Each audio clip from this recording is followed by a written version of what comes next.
Listeners, I bet your clients are already asking, not someday, but now, because I hear it in my consulting practice from managing partners at law firms and from dispute resolution professionals who have been doing this for decades.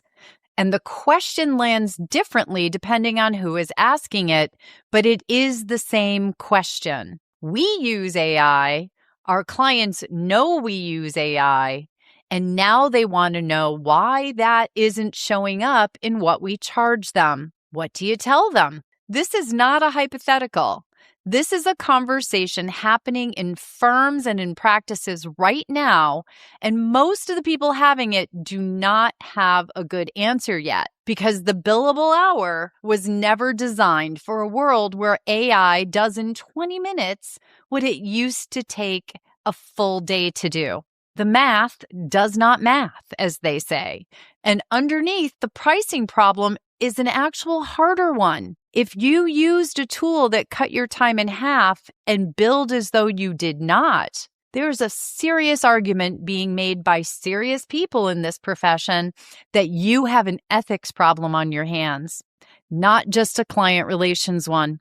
My guest today built his entire practice around a model that solves for all of this. He is Mathew Kerbis, the subscription attorney, and he's also the CEO of Practi, which is a platform made for practices that operate on a subscription model. And he's not been theorizing about this, everyone. He has been doing it. This conversation is going to give you the answer your clients are waiting for. So stay with us.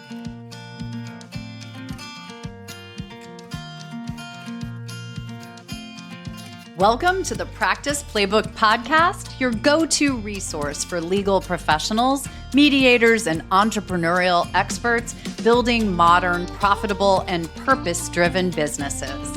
I'm your host, Susan Guthrie, attorney, mediator, and #1 best-selling author with over 35 years of experience. I'm a former chair of the ABA section of dispute resolution, and I've helped thousands of professionals build practices they love through my books, coaching, and training programs. Each week, I'll bring you real-world strategies, mindset shifts, and behind-the-scenes insights to help you grow with clarity, confidence, and impact.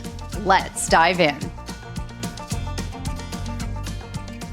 If you've been building a practice in law or dispute resolution, you've probably been working within a pricing model that made sense when it was designed. Billing by the hour, by the session, by the day, time in essentially, invoice out. It felt transparent, it was trackable. Ostensibly, it felt fair to everyone involved. And then AI arrived, and none of that holds in quite the same way anymore.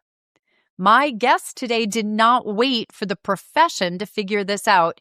He figured it out himself, built and ran his own practice on the alternative model, and then created a company to help other legal and dispute resolution professionals do the same. Mathew Kerbis is a national award winner, a practicing attorney, and the founder of the subscription attorney brand.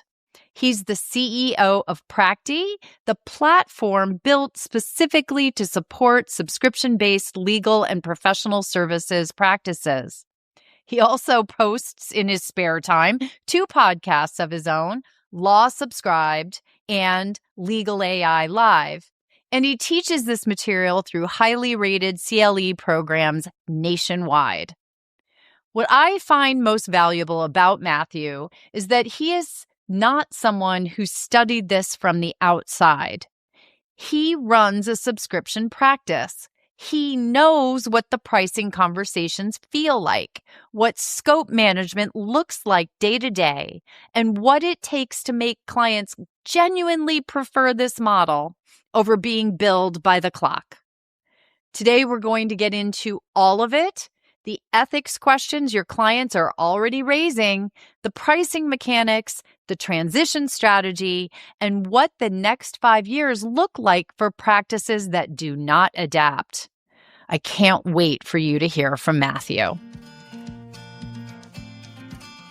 Matthew, I have been really looking forward to this episode because, as I told you just a second ago, I don't think my listeners think what you do is actually possible, yet you're doing it. So you're going to be a fascinating case study for them. So thanks for coming on.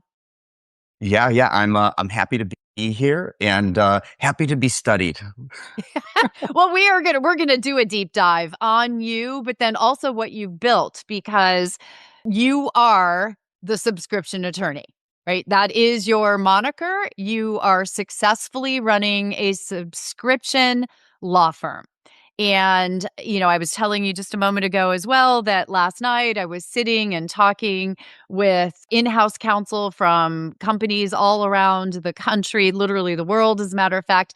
And I can't tell you how many of them said they would love it if their outside counsel offered subscriptions, that they have asked that they want to do it, but there's this real resistance and a belief that it's impossible.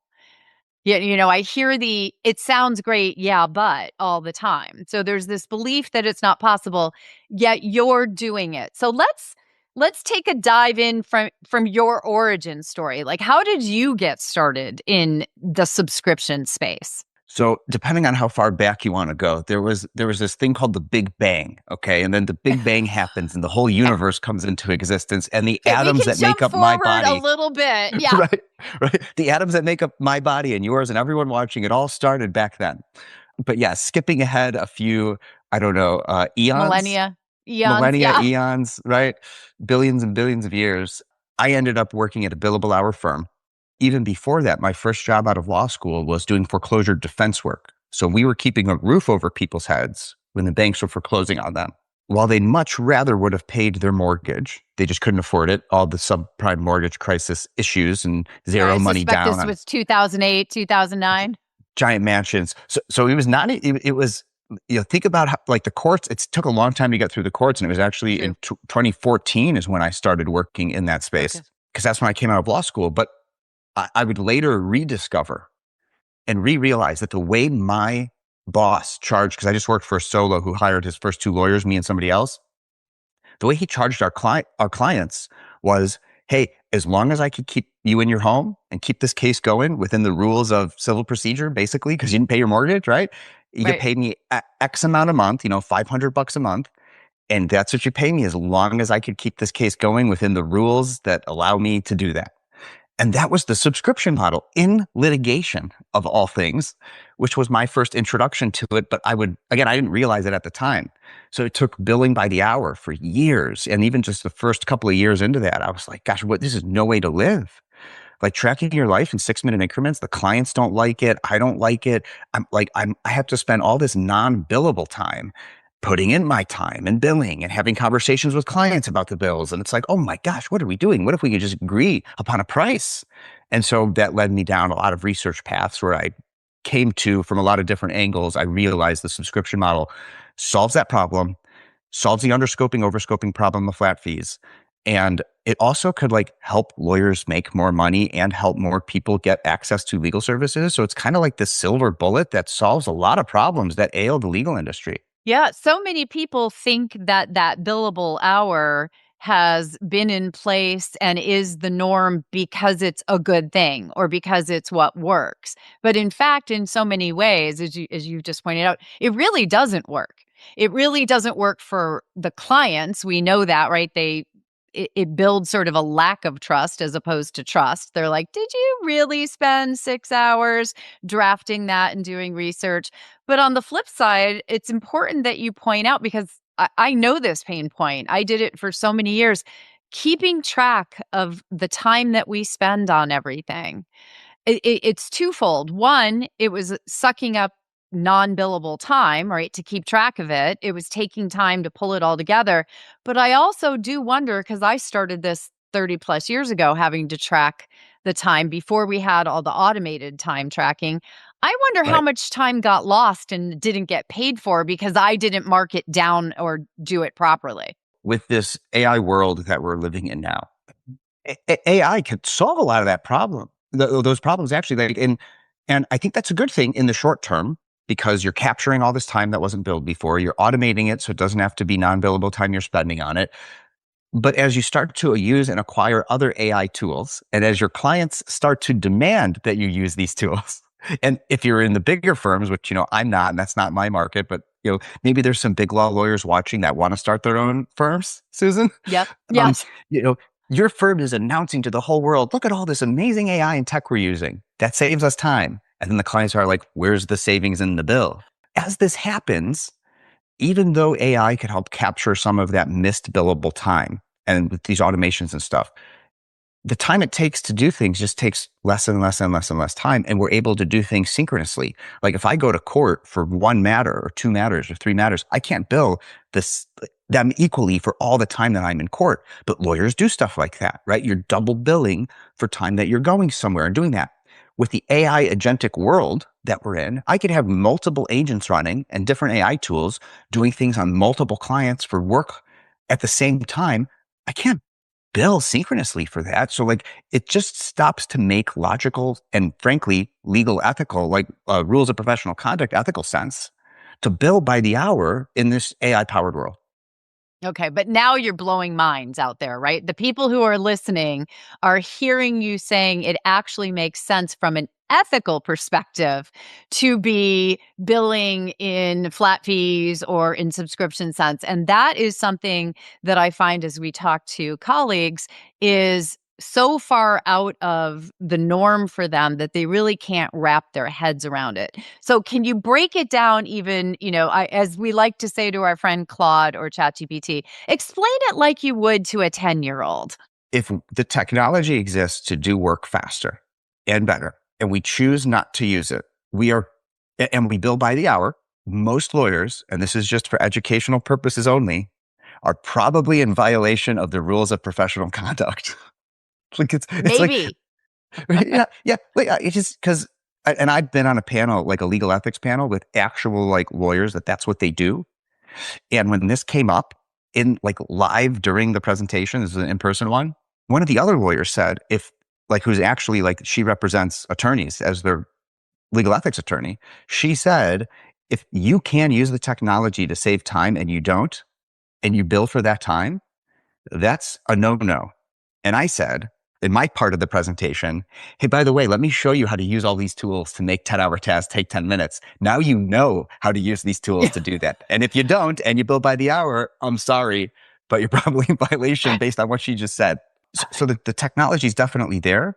And that's under Rule 1.5, Comment 5 for the model rules. You cannot bill Yeah. using wasteful procedures. But Rule 1.1 says you have to know how to use the current technology that's out there. It doesn't say you have to use it, but it says you have to know. So if you put those two together, you got to know it, and then you got to use it, and you better not be billing by the hour. And when I say you better not be billing by the hour, I mean that it doesn't help you. It doesn't help your client because you still have to have a profitable business.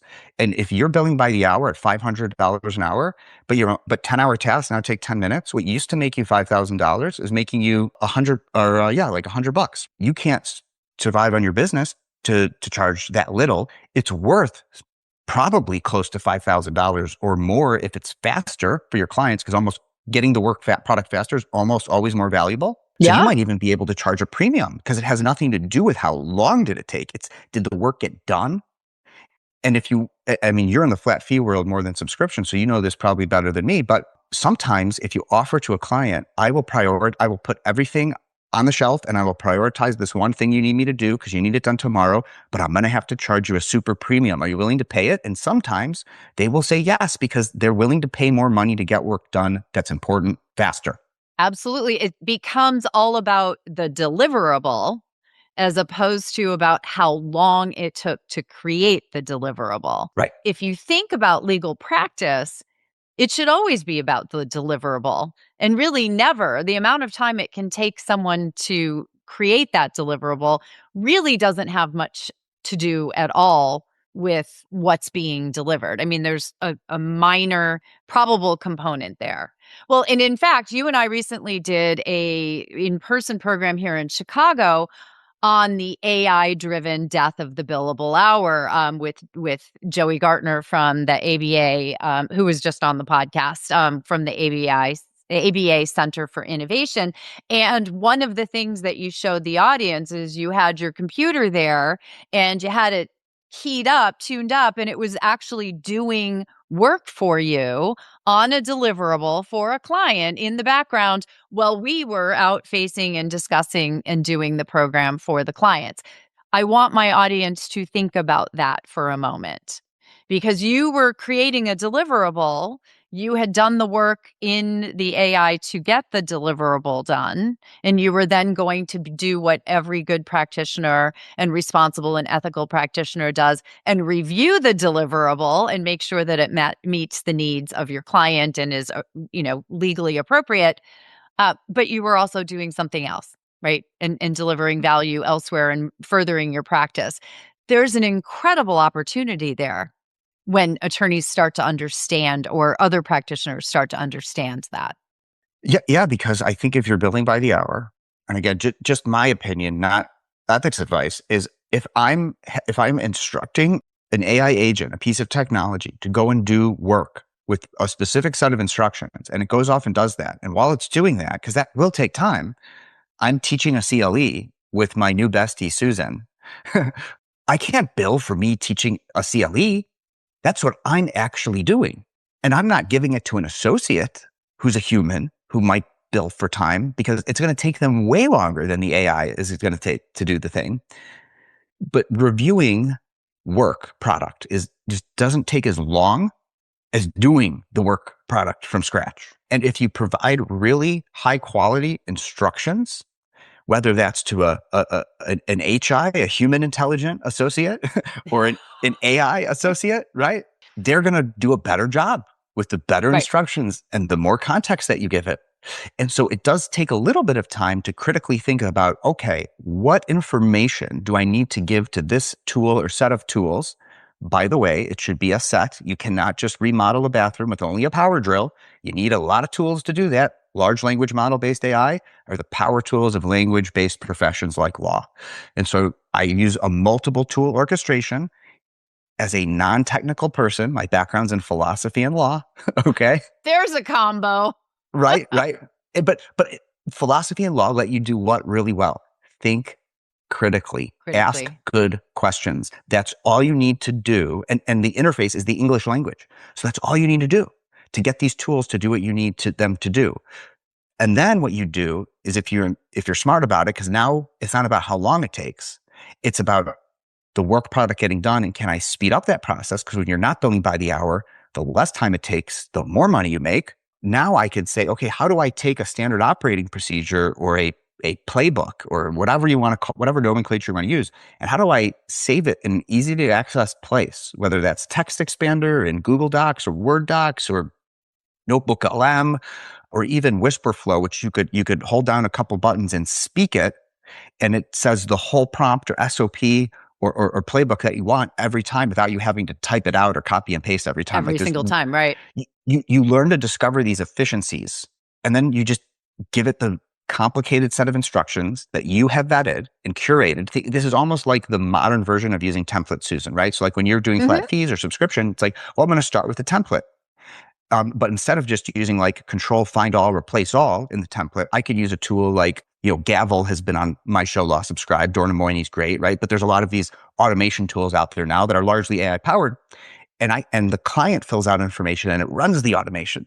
That was the old version, and that's still really useful. And frankly, sometimes I tell lawyers, I still use automations like that. The Of AI course, yeah. is generative, and so it's going to be different every time. Even if you give it a complicated set of instructions, it's not always going to be the exact thing that you want. And sometimes that's fine. Sometimes you need it to be the exact thing you want. So classic automation is actually better. And you could use AI to gather that information and put it into the automation. So you don't need a human to do that data collection and input anymore. But then you run the classic automation because that's still more reliable. But now today it's, okay, how do I do templatized versions of prompts and context and information for what I want to see from the tools? And you have to start Right. thinking about planning that out. And yes, it might take you a few hours to get that together, but then it's going to save you hundreds of hours, if not thousands in the long run. And that's a good thing when you're not billing by the hour.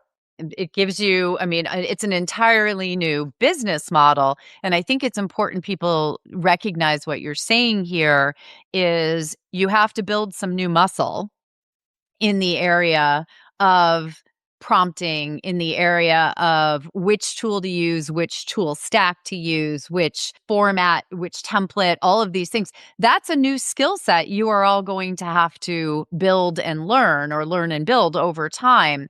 But it is the part of the skill set is the critical thinking of knowing what the best outputs are. So it's not just that you're suddenly becoming a technician. As Mathew just said, he's got the philosophy and law background, yet he's a master when it comes to pulling all of these different things together, which knowing which stack to use and to which one's going to get the valuable end product and the correct end product for the client.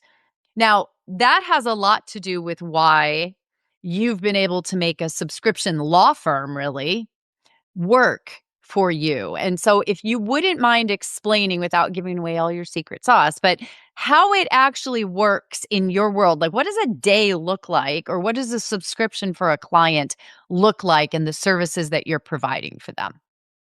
Yeah, and Susan, I give away all my secret sauce. Okay, I let's hear give it I give then. it I give it all away. And I'm sure, Susan, you've got like lead gen things, right? So like I have Yep, a free resource good. called We're going to notebook. link to it, everyone. Yeah. Right? Yeah, notebook.practi.ai. It's 276 curated resources of podcast interviews I've done. So this will be on there eventually. Podcast interviews I've conducted on my podcast. So Susan, when you come on mine, that will be in this corpus of I'll be data. in there as well. CLE materials, articles I've written. It's me. I've cloned myself in this notebook, and it's powered by Notebook LM. And I don't see the conversations people have. So all you need is a free Google account or a Google Workspace account. You need to be signed into that, and you could ask all of your questions of this. And it's all my secrets for free. Because what have I done? Well, Practi is the technology Yes. solution that lets you go execute once you figured out how to do it. But subscriptionattorney.com is the law firm. It's all there. What I'm charging, what subscribers get for their subscriber benefits, depending on how much they're paying every month, and what are the additional flat fee services that are available to subscribers, and what those cost, because certain clients, a pure subscription is not going to work for them. And that's fine. So you give them Yeah. options, even my engagement terms, subscriptionattorney.com/#engagement, that routes to it.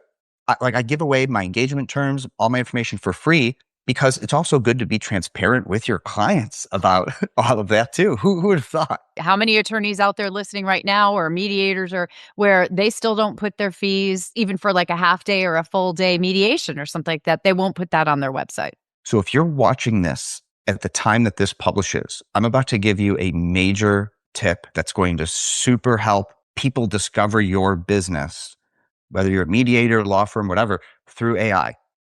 And I've been having I am not an answer engine optimization expert, but I use these tools all the time. And I look at the sources from where it's pulling its information from, because if these AI tools are answering me based off training data alone, I do not use them. I need it to tell me as a default setting without me having to prompt it, where is it pulling its information from? I do kind of see that. Like LinkedIn, turns out if you really make a robust LinkedIn page, that's one of the top search results when somebody asks these AI tools to tell me about whatever person or business. So definitely fill out your LinkedIn profile and make it really detailed.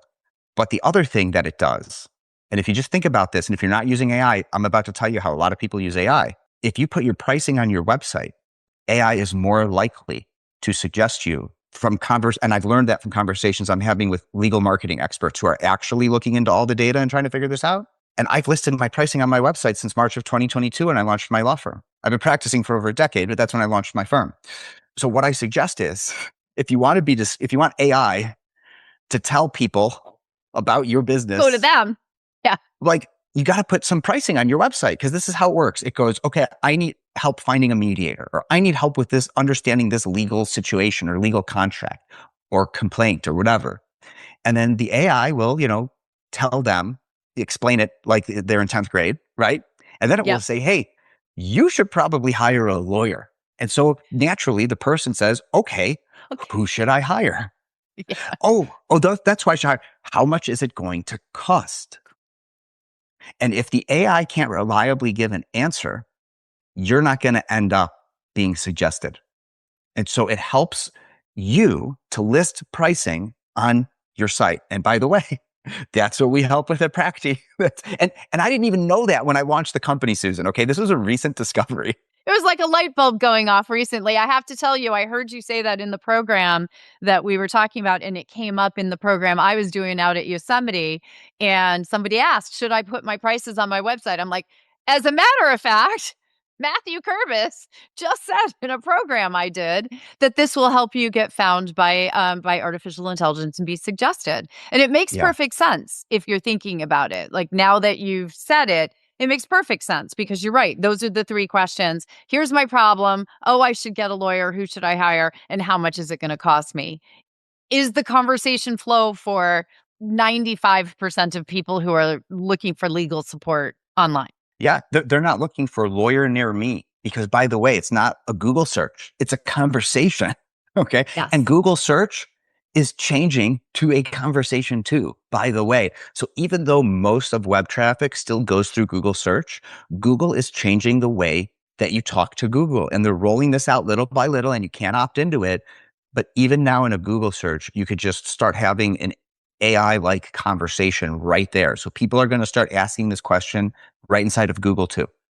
Right. So the SEO is I mean, it's still out there, but it's changing because Google is changing it. But I have to tell you, I'm so AI trained now that I've started treating Google like it's an AI, and I can no longer put in things like lawyer near me.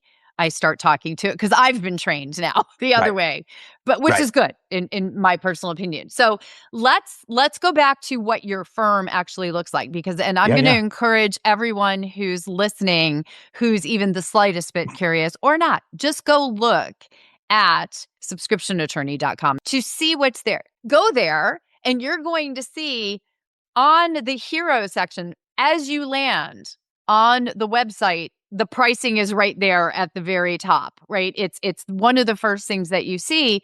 And then as you scroll through, I want you all to know all of what we've been talking about is going to start becoming clear, which I think is a really important point, because this can be hard to understand, this subscription model and how it works in real life, IRL, right, for people.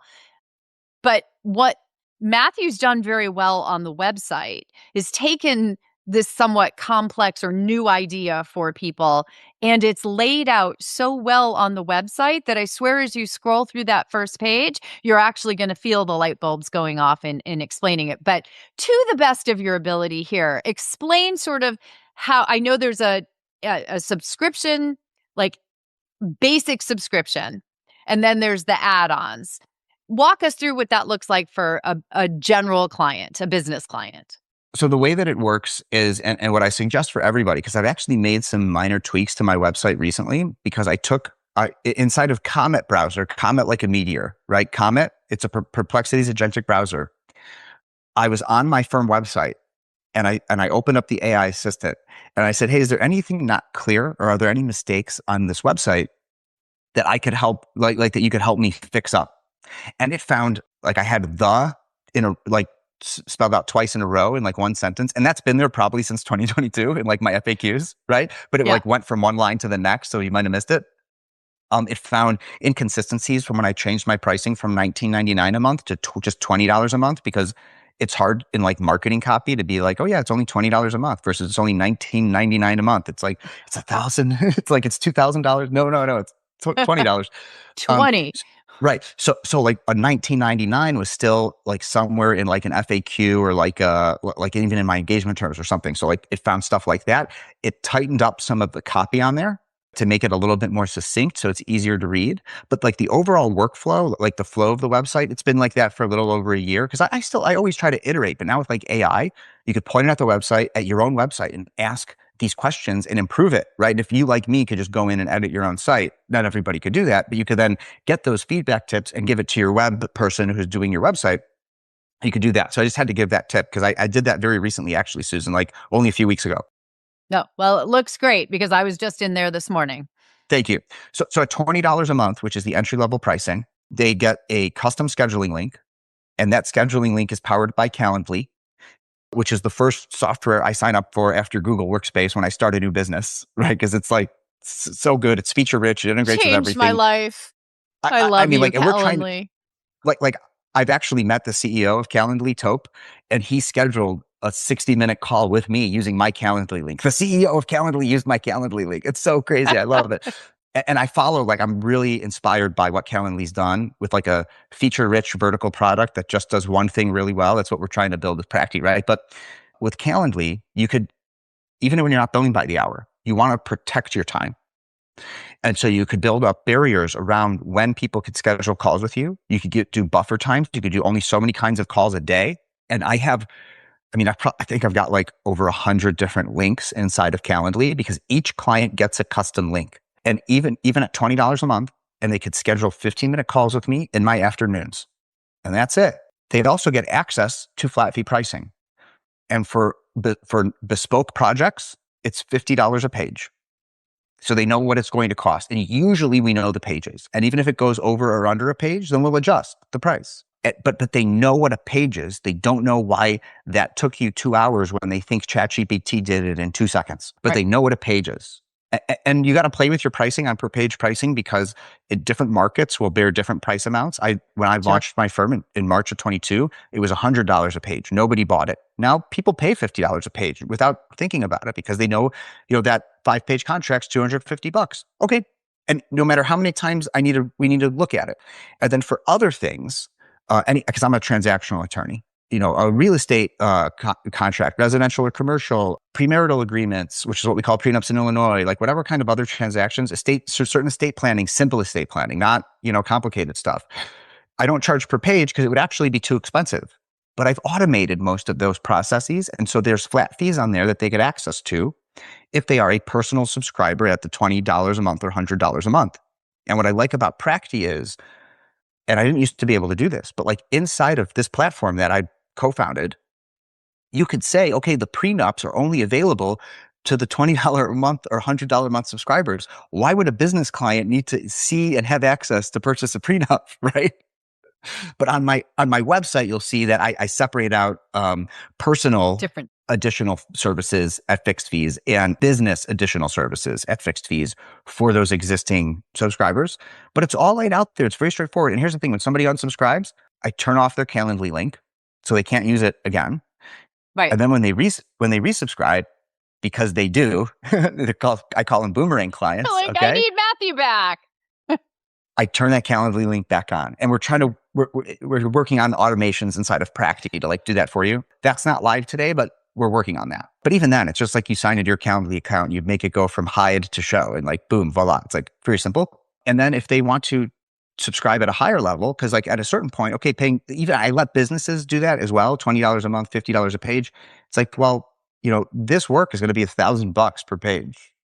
You want to just subscribe at the $500 a month level and I'll just handle a monthly project for you? And I don't care about maximizing profit in the short term. Even if I were to charge per page, maybe I could have made more money, because I want this client paying me $500 a month for however many future years. And then as they offload more legal stuff to me, I could get them to my next level, $1,000 a month, or my next level at $2,000 a month. And I used to offer higher tiered pricing that was more expensive and more, of my time and my scheduling.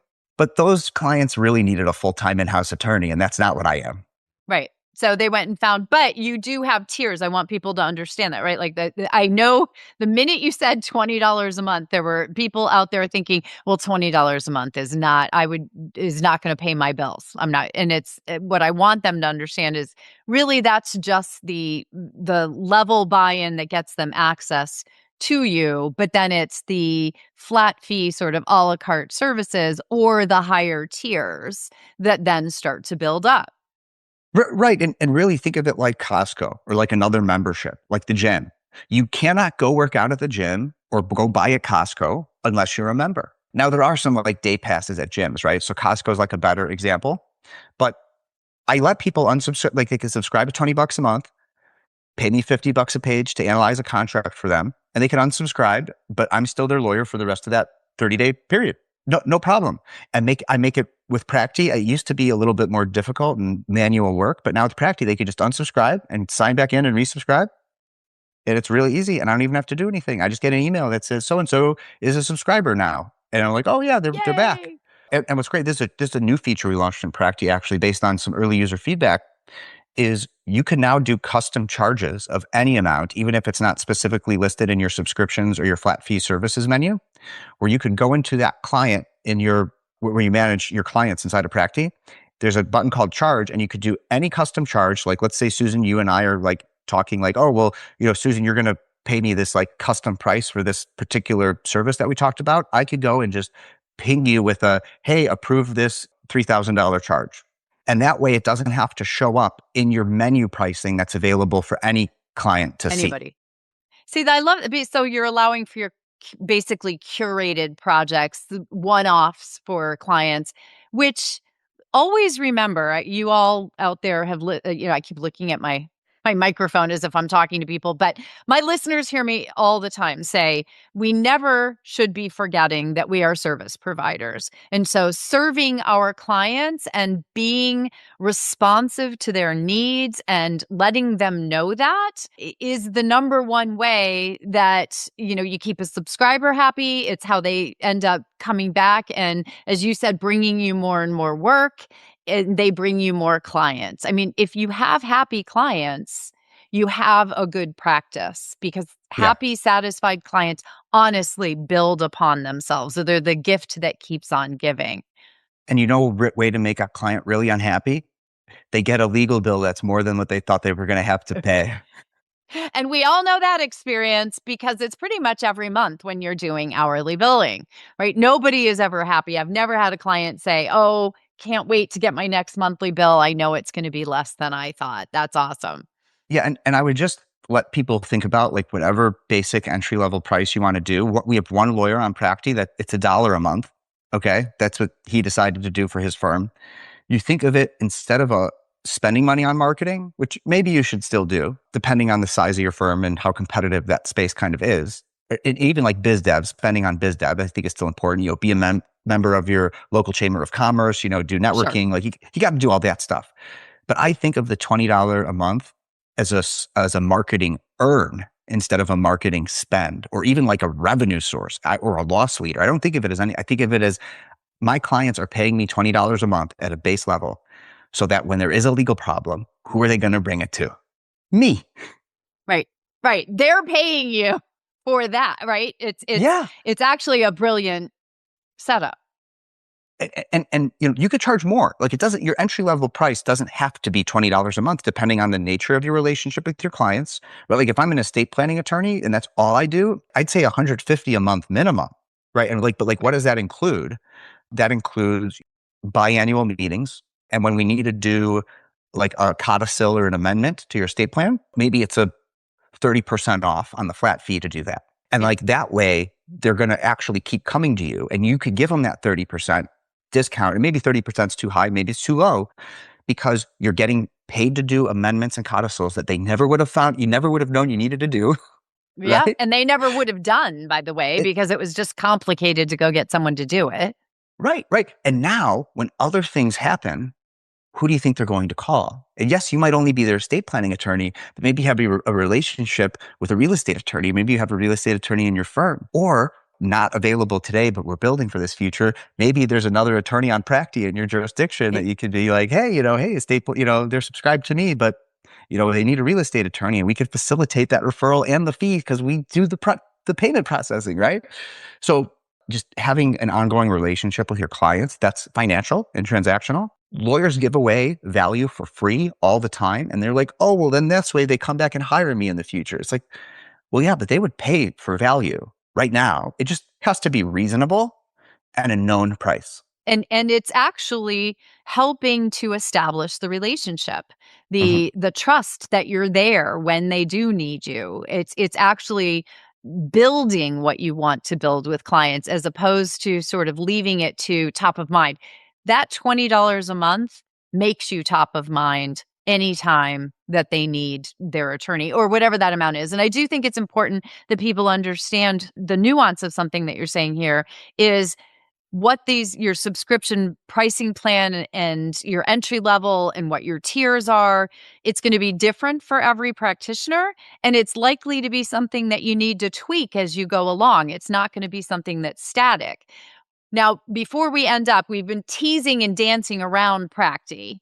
But I want to make sure they know exactly what we're talking about, because I think that, one, it's a significant thing that everything that we've been talking about today, for anyone who's even subscription curious, as we might want to say, your platform is there to basically take them from curiosity to how do they build. So where did Practi come from? Because I love a person who goes out and creates something that they can't find anyone else doing. And what does it do for them? I didn't want to start Practi, believe me, right? I had my own subscription-based law firm and my podcast law subscribed, and I was talking about the thing and teaching the thing and consulting about it. And then I was doing it as a practicing attorney, and that was good for me. But there was a lot, I was like cobbling together a lot of different technology solutions with duct tape, trying to figure out like, how could I make this work? And I mean, I talked to all the law practice management platform providers. I even talked to like high up product people at some of these places to try to like ask what I needed from subscription billing.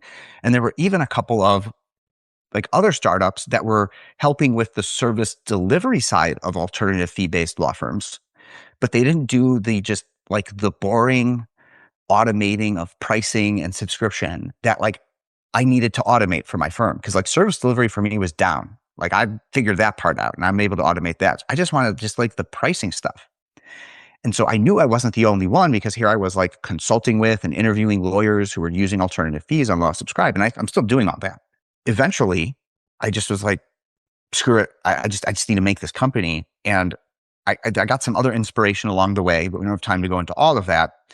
Found my technical co-founder, who's formerly worked at Google, Twitter, and Amazon Web Services. So like his credentials are amazing. We're both in Yep. Chicago, so we know each other in person. The app that we made, like the prototype proof of concept, using Cursor and like AI, after a 3-hour session, he was able to make like this prototype that got us into a startup pre-accelerator program, that allowed us to, get some early funding so that we could actually build this thing, right? And since November of 25, this has been the only platform I've been using to sign up clients for my law firm, because I'm the guinea pig. So it's nice to have my own practice. Yeah. And then, we let my podcast audience know first about it, right? So like our earliest users have been diehards from my podcast that have always wanted to do it, but didn't have the tech to do so. And now that's why I love, spreading the good word on, shows like yours, Susan, so that other people can now learn about it. Because here's the thing, I've been pitched and sold on legal tech like crazy as a Oh, solo yeah. practice law firm owner. And all the Sure. time I'm like, what's the ROI? Like, how do I know this is good for my business if I'm going to drop all this money? And it's always really expensive. So the business model of Practi was designed to be solo small firm practice friendly. It's free to make your, Practi, like the root of practice, Practi.ai. It's free to make your account. It's free to build out your subscription packages, and we don't charge you after you get your first subscribing client. There's payment processing fees, but there's always going to be, right? We allow bank Anywhere transfers. you So if you use want them. them, yeah, if you want them to be like closer to 1% instead of 3%, you could do, bank transfers with your clients. Like it's like ACH. We have a 7-minute video showing you how to set up your account all by yourself, but you can also book a one-on-one with me and I'll like help you build it out, right? Because we're early, we're a startup. We haven't, signed up our first 100 members yet, but we're our first 100 users, but we're getting there. So I could still do that. And then only after you subscribe your second client through Practi, we charge $20 a month for early bird pricing. So if you get in early, that's our fee. And look, we're recording this in 26. So if it's 2027, that might be $100 a month. But here's the thing. You better be making more than $100 a month from at least 2 subscribing clients, even with fixed fees, even if you do $20 a month like me, like with the fixed fees. So like the goal is make it reasonable, easy to sign up, reasonably priced, super accessible. Me and my co-founder, you could schedule a 15 or 30-minute one-on-one. We're going to help you build it out. You could use notebook.practi.ai to vibe and figure that out. But also we will just help you do it for our, first 100 customers, right? Our first 100 users. So come on early. It's free to try out. It's fun in the water. And we just have we still have beta on the product, which is like a startup term for like, it's not perfect yet, but we've been told by a few people, we got to take off the beta label because like it works. It just does It works. what we say it does. Yeah. Well, it works. That's the key. And I want to point out, it is not just for lawyers. It is for any practice that could be a subscription practice. And I'll tell you right now, if you're a service provider with a practice, what you do can be a subscription. We do have some consultants on our platform, even though it wasn't designed for them. But in under practice areas, if you're not a like lawyer, there is like a thing you could click that's like consultant. And I don't know, maybe we have to add mediator there, I was going to Susan. say add dispute resolution professional, add coaches. I could see this platform Yeah. being, in fact, I've sent some coaches to you that I've said, they would like to do subscription based pricing, and what you've really done is created the platform that, as you said, nobody else pulled all the different pieces together. And look, like I talked to a law firm who wanted to use Shopify for his law firm. What's he selling? Well, he actually represents car dealerships, believe it or not, Oh, is like his okay. whole thing. So he's fractional GC, but for car dealers. There are certain things that you can't do as a lawyer, like fee splitting. Like you can't do subscriptions through Spotify or Shopify. Shopify. You can't do it through that because Either they take one. right. They take a percentage, and that's Yes. unethical fee splitting. Yeah. And there are other platforms out there that let you charge subscription for other businesses, but they take a percentage, which is just more expensive, period. But also lawyers can't do that. So even if you could ethically give up a percentage of your fee by using one of these other platforms, we are a better deal because we don't take a percentage. You just take a Right? flat fee. Yeah. That's it. We take a flat monthly fee after you've subscribed your second client. That's it. It honestly, I know, I hope, but I'm pretty sure you're going to get a rush of people. You'll see a little bump in traffic to Practi AI. So it's Practi.ai, everyone. I'm going to link everything in the show notes as we do. For those who are seeing the video of it, you can see it behind Matthew's head on the screen there. Yeah, the nice little point up. So final words on what you would like everyone to know about subscription, the future of subscription law firms, the future of subscription practice. I mean, the future of subscription practice is built at Practi.ai, but Yeah. we already kind of just covered that. Flat fees have been around for a long time as an alternative fee to billing by the hour. And the reason that they haven't been adopted en masse is because there's an inherent underscoping and overscoping problem. Subscription solves that problem. And all a subscription really is a recurring flat fee. That's it. That's it. It's recontextualizing it though. And so if you're already doing flat fee, you're already in the mindset of value-based billing. And the step over to subscription is a really simple one. If you're billing by the hour and you need to get in that mindset, lawsubscribed.com, type in your practice area, or whatever you do, immigration, family law, business, whatever, trademarks. I've interviewed a lawyer who's done it in your practice area and is using alternative fees and subscriptions as part of that. So it's there. So the social proof is there. So go check it out and see how other lawyers are doing it too. But this is the future. You can, get on board, the rocket ship, or you could stay on planet Earth. And we're going to shoot off into the stars and we're going to help more clients. We're going to make more money when we're billing on subscription. That's just what we're going to do. And you can make more money and help more clients and help close the access to justice gap. And that's okay. I mean, there's so many benefits to this that we haven't even been able to go into, but it's what I talk to you about all the time, listeners. It is, you can sit back, be reactive, wait until the future's already happened, which, by the way, it's already happening. So everything that we're talking about here is not really future focused. This is all starting to happen right here, right now. I'd meet with, leaders in law firms, in mediation practices who are telling me all the time, clients are wondering, asking them why the AI savings, why the AI efficiencies are not showing up in the bills that they're getting. And you do not want to have to look a client in the face and explain to them it's because you don't know how to bill differently.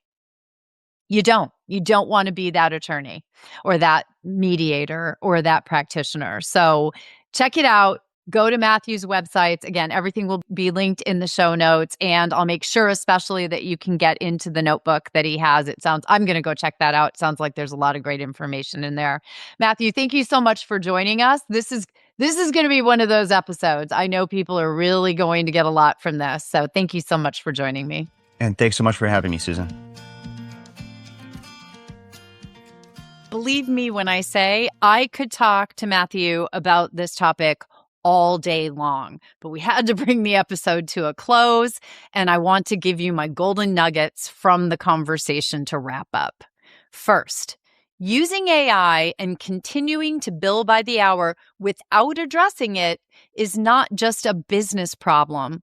It is a professional responsibility question for lawyers and an ethical practice question for dispute resolution professionals.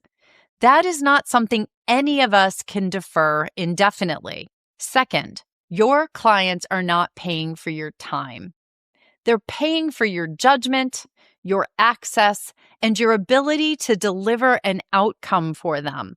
Those are not the same thing as an hourly rate, and pricing them differently is not a concession, it's an upgrade. Third, bad pricing does not kill subscription practices. Bad scope definitions do. If you cannot write in one clear sentence what is included and what falls outside the plan, you are not ready to launch your subscription. Get the scope right before you get to the pricing. Fourth, you do not need to rebuild your practice to test this model.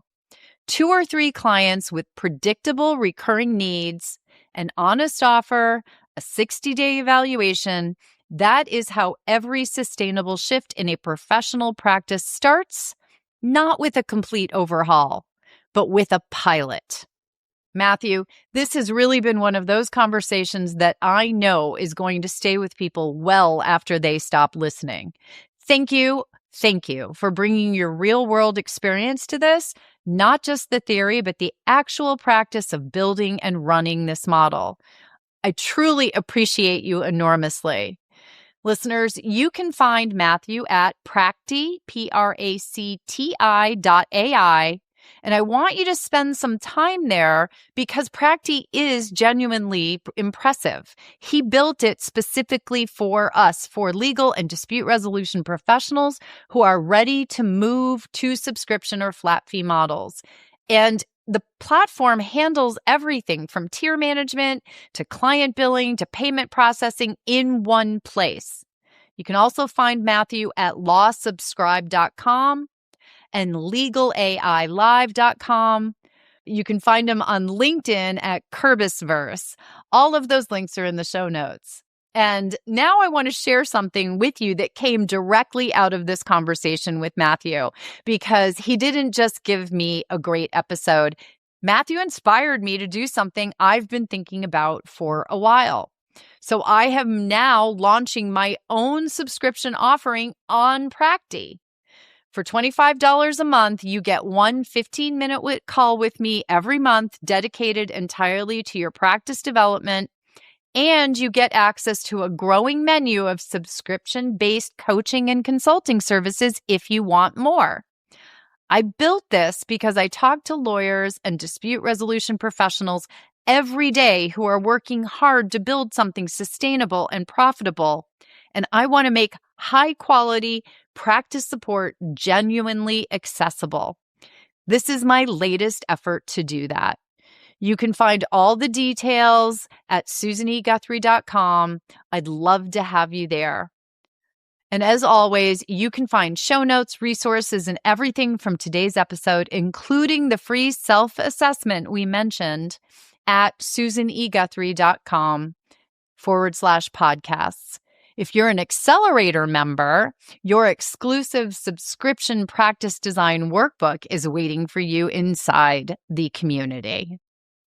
If this episode gave you something useful, share it with a colleague who needs to hear it. That is how we grow this community. And until next time, keep building the practice you actually want. Thanks so much for listening to the Practice Playbook podcast. If you enjoyed today's episode, I would love it if you'd take a moment to leave a review, follow the show, or share it with a colleague who's ready to build the practice of their dreams. If you want more support and tools like the ones you heard today, join the waitlist for the Practice Accelerator, my brand new subscription program packed with resources to help you grow smarter. You can find the link in the show notes or visit susaneguthrie.com to learn more. Until next time, stay focused, stay intentional, and remember, success starts with the right playbook.